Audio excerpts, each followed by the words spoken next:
Carvajal. Lo saludamos a Fernando. ¿Cómo está, Fernando? ¿Qué tal? Buenos días, Gabriel, Guillermina, ¿cómo les va? Buen día. Muy bien. Bueno, estuvimos siguiendo tu intervención en el debate de la boleta única y me llamó la atención, tuviste muchos aplausos, digamos, cuando dijiste... si quieren debatir las cuestiones que le interesan a la gente, acá vamos a estar. A mí me gustaría debatir por qué le falta combustible a los agricultores de Villa 213. Y fuiste aplaudido en el sentido de que, a ver, si se quiere hablar de los temas candentes, de los temas de actualidad, de los temas que preocupan al pueblo, hay temas para debatir en el Congreso de la Nación. Sin duda, y de hecho lo venimos tratando de hacer. Lo cierto es que el gobierno desde que comenzó este año ha impedido de todas las maneras posibles debatir estos temas.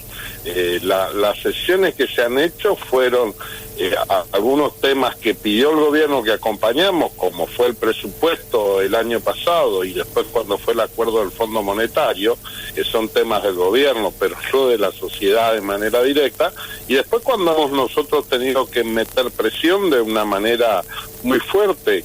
Lo primero fue con ley de alquileres, lo segundo fue con boleta única, y no se podía avanzar en los restantes temas porque el gobierno lo impide, no quiere, no había formado las comisiones. Mirá, recién la semana pasada se constituyó la última de las comisiones, cuando esto normalmente comienza los primeros días de marzo, están todas las comisiones constituidas, y ni hablar de introducir temas en la agenda. Recordemos que además en el mes de febrero el presidente de Frente de Todos pidió sesiones extraordinarias y no hubo posibilidad porque la interna que están teniendo, que ahora se ha llevado puesto a un ministro con graves denuncias de corrupción, es lo que están impidiendo que funcione. Entonces, en este tema de boleta única estaban mezclados las dos cuestiones. Una, los aspectos técnicos y políticos de la ley del lema, pero después había una insistencia muy cínica del Frente de Todos respecto a la oportunidad y a la pretensión de discutir los temas que le importan a la gente, queriendo bajarle la importancia que tiene el debate sobre el método electoral. Bueno, esto fue un poco lo que contesté. Las dos cuestiones, primero desde el punto de vista técnico y político, lo que implica en realidad el avance que implica la boleta única, pero también desnudar el cinismo del oficialismo en esta pretensión de ponerse del lado de la gente, cuando en realidad lo que ellos tendrían que hacer es estar solucionándole problemas a la gente. De hecho, fíjate que terminó la votación de boleta única y no hubo ninguna intención de quedarse a conversar ninguno de los otros temas. No tenemos un calendario claro de funcionamiento del Congreso. Parece que va a haber sesión el viernes, no sabemos sobre qué tema. Cuando el Congreso tendría que funcionar todos los días miércoles, juntarse, ver cuáles son los temas que hay dictamen y ir tratándolo y resolviéndolo. Pero bueno, vamos a seguir dando esta pelea y esta discusión en la Cámara de Diputados para discutir los temas que son importantes, y yo no tengo ninguna duda que la discusión de boleta única es un tema trascendente desde el punto de vista institucional, pero por supuesto que nos encantaría poder discutir los problemas económicos que son los que están afectando el bolsillo de los hombres y las mujeres. Y bueno, puse el ejemplo de Villa 213 justamente porque el fin de semana estuve recorriendo el interior y es cierto, lo que te están planteando los productores es que no tienen gasoil, y el gobierno de esto se hacen los desentendidos como que no tuvieran nada que ver. Y esta crisis del combustible, Fernando, afecta realmente todo el funcionamiento económico del país, ¿no? Es decir, todos terminamos afectados porque el gasoil mueve desde el momento en que no hay trenes, desde el momento en que Menem desarticula los trenes, la red de ferroviaria de Argentina, todo pasa por el camión. todo el transporte de las mercaderías, todo el funcionamiento económico del país gira en torno al transporte mediante camiones, y hoy los camiones están haciendo cola frente a las estaciones de servicio porque no hay combustible para los tractores, no hay combustible para los vehículos, en fin, es una parálisis que poco a poco va avanzando, y incluso ya se está hablando de hacer un precio diferencial en las localidades de frontera para los paraguayos o bolivianos o brasileños que vienen a cargar, porque acá está más barato el combustible. Eso en Clorinda lo saben bien. Sí, totalmente. Digamos que porque aparte de eso, mira, esto es como atacar solamente una parte del problema, porque gran parte del problema también es el contrabando de combustible, por más que nadie lo diga, pero esto es una realidad. Entonces vos le vas a poner al ciudadano de Asunción que viene el domingo a Formosa o a pasar el día y carga combustible, que es lo mismo que hacíamos los formoseños y los argentinos cuando estaba más barato allá. Ahora, lo que es el gran flujo de combustible por contrabando que se está yendo, de eso nadie está hablando, y yo no veo al ministro de Seguridad de la Nación ocupándose, no veo que se esté movilizando. Entonces, la verdad es que estas medidas como los controles de precios para luchar contra la inflación, acá el problema son las asimetrías de precios, y esto se resuelve con política económica serias y consistentes a largo plazo, para lo cual hay que tener un gobierno serio. Totalmente. Y eso es lo que no tenemos. Tenemos un gobierno payasesco que bien manda proyectos ridículos al Senado de la Nación, como esta payasada de los 25 miembros de la Corte Suprema, una payasada directamente. La verdad es que es una falta de respeto al Congreso, al sentido común, a la historia argentina, a la Constitución Nacional. Una payasada. Bueno, así está el país, porque tenemos un gobierno de payasos. La verdad es que haber mandado ese proyecto y luego decir que quieren ocuparse de los problemas de la gente, habla de la hipocresía y el cinismo de este gobierno. Pero hay que decir también que ese proyecto que mandó el presidente Fernández fue firmado por varios gobernadores del interior, entre ellos Gildo Infran. Sí, por supuesto, pero si le están poniendo la nariz, le está diciendo a Gildo Infran que va a poder meter un ministro de la Corte. Yo lo que le sugiero a Gildo Infran que se ocupe del tema de las garrafas, porque sabes que, Gabriel, dentro de poquito tiempo van a empezar a faltar las garrafas. No tengas ninguna duda, va a faltar gas y van a faltar garrafas en la provincia de Formosa. Entonces ya le aviso al gobernador para que le avise a alguno de todos esos funcionarios que tiene, esos cientos de asesores que pagan, con fondos públicos, por supuesto, que se empiecen a ocupar del tema de las garrafas, que no vengan dentro de un tiempo a decir, no, esto es culpa del gobierno nacional, de Alberto Fernández, que es un extraterrestre que vino a hacerse cargo de la presidencia. Va a haber problemas con las garrafas, empiecen a ocuparse y solucionar los problemas, en vez de estar haciendo estas pavadas que hacen para ver si meten un ministro en la Corte para asegurar su impunidad, que es su única preocupación. Por otro lado, Fernando, Infran dijo que era muy injusto esto de que en Buenos Aires se pague 18 pesos el boleto de colectivo y en Formosa 60, y ahora la empresa quiere subir a 85, y que en Buenos Aires la luz sea tan barata y que en Formosa se pague el costo real. Ahora, lo dice como si hubiera bajado... Claro. Estoy de acuerdo con esto y hemos presentado los proyectos correspondientes, que le diga a sus diputados y a su presidente que se ocupe de solucionarlo. Nosotros ya presentamos el proyecto de corrección de las tarifas, es decir, de tanto en lo que hace a la energía eléctrica como también respecto a los colectivos, donde hemos planteado la redistribución del subsidio hacia los colectivos, porque esto es cierto que está mal. Ahora, él tiene que hacerse cargo, porque está en el gobierno. Ellos vienen avalando desde hace años este sistema de subsidios hacia la capital. Ahora no hablan, pero no hacen nada. Si ellos tienen el poder para hacerlo, ellos son los que gobiernan. A ver, mañana mismo pueden cambiar. Fernando, si Infran fuera auténtico, digamos, en lo que está diciendo, tendría que ordenarle o decirle a Mayans y a los legisladores nacionales, a Graciela Parola y a los demás, que voten el proyecto que ustedes presentaron para que las tarifas sean iguales, el interior y capital Así y el es. conurbano. Así es, las tarifas y el boleto de colectivo.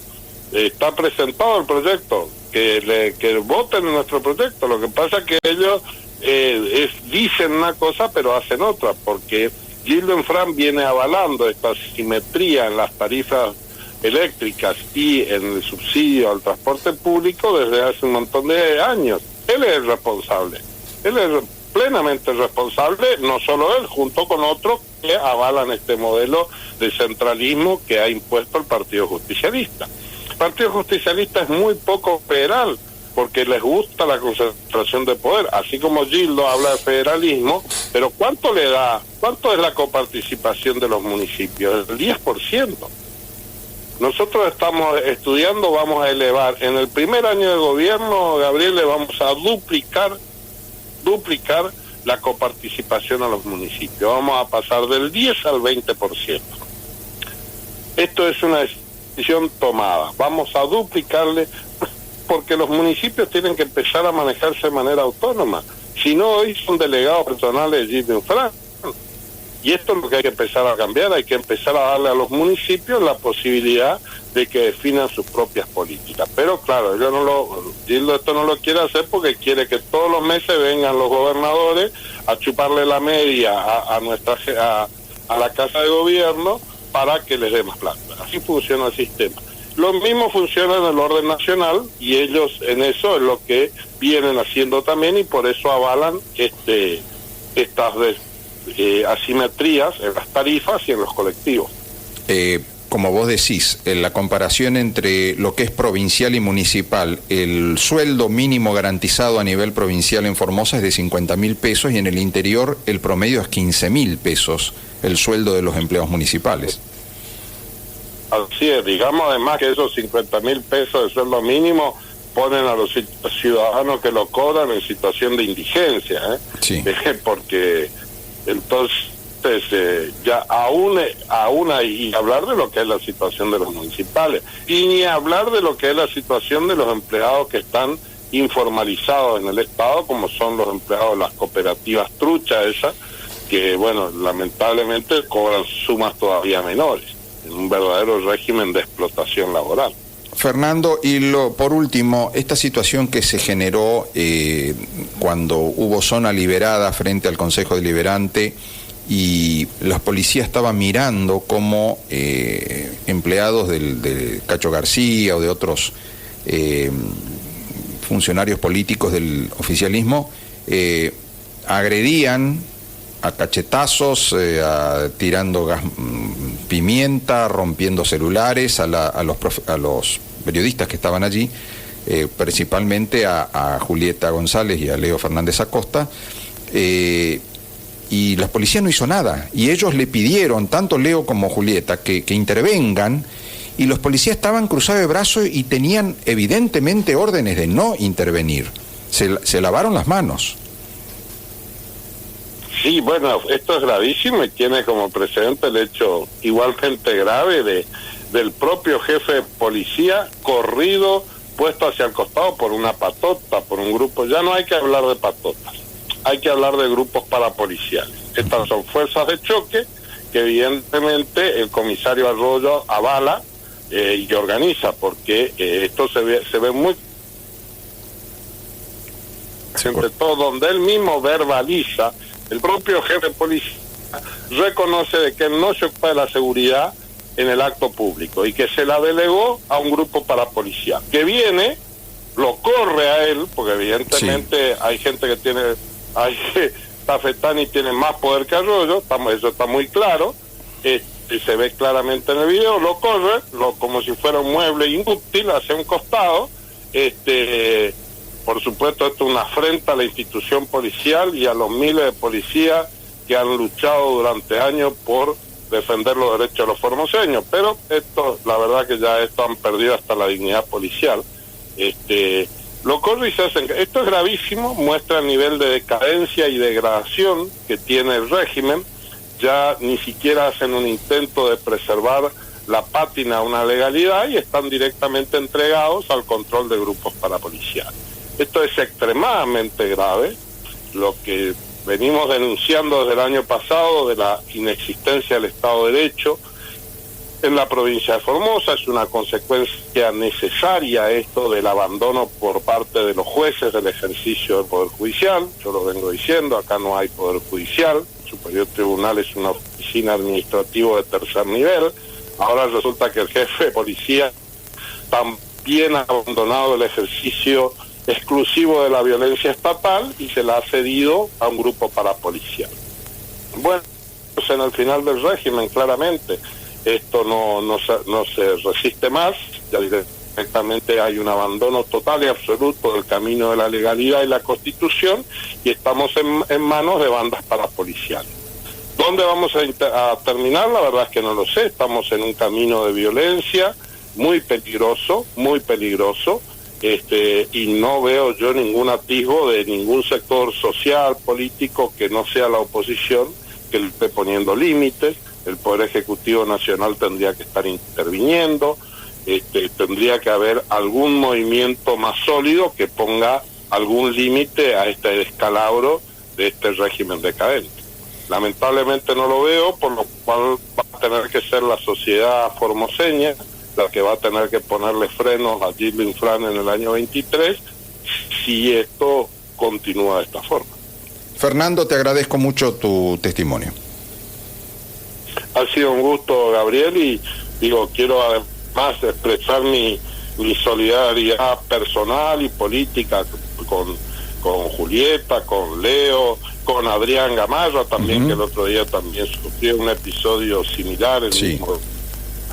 Por supuesto que he expresado esto ya antes de ahora públicamente a través de mis redes sociales, se lo he hecho llegar a título personal. Y bueno, que sepan los periodistas independientes que no están solos, hay modos de seguir denunciando, hay solidaridades también de las organizaciones de prensa libre, y tenemos que seguir adelante con esta pelea por el Estado de Derecho, por la democracia y por la República. Y si está pasando esto, tienen miedo porque saben que el final del régimen es inminente. Gracias, Fernando. Gracias.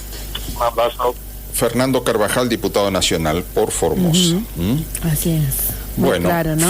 Palabras muy claras y de preocupación, ¿no? Es decir, esto está escalando, está poniéndose cada vez más peligroso, esos son los términos que utilizó Carvajal, y calificó a estas patotas como grupos parapoliciales.